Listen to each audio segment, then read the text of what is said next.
This here is my first published video with my new camera. You see, my DJI Osmo Pocket unfortunately stopped working on November 3rd.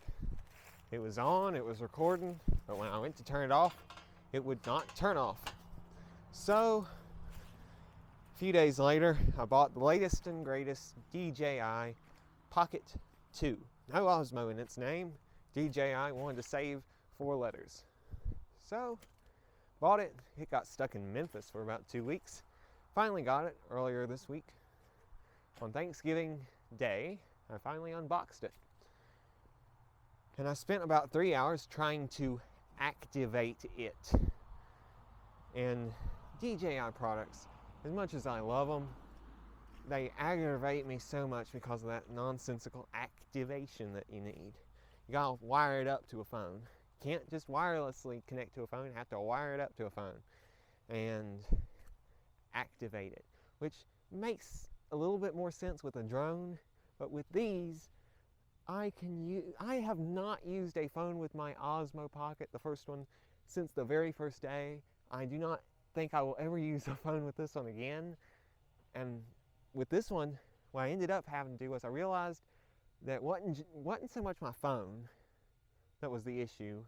It was that I'd already sold my soul to DJI, Chinese company, way back 2.5 years ago when I got the Osmo Pocket. So I needed another soul. So I called up my cousin, said, hey, I need to borrow your phone and I need to give your soul to DJI so I can use this camera.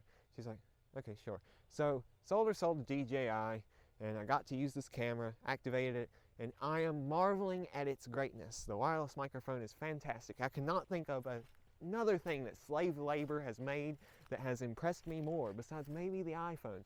But I don't have an iPhone, so when it comes to things I actually use, this is probably the best thing that slave labor has ever made. So, see this right here? This is the DJI Pocket 2, the Creator Combo. Comes with this lovely little trigger, which I kind of like the old trigger more, just because it was a little bit more sensitive to turning up and down. Like I could go with it real quick. This one I have to give it a few seconds. It also comes with a tripod mount attached to it. I don't have to buy a separate little piece that can get lost in my bag. The case that it comes with has a slot cut out for it, so the trigger does not get in the way. Like the other one, I had to get the trigger, buy a case that the trigger would fit, so I wouldn't have to take the trigger out of it every single time that I wanted to do, just a lot of hassle.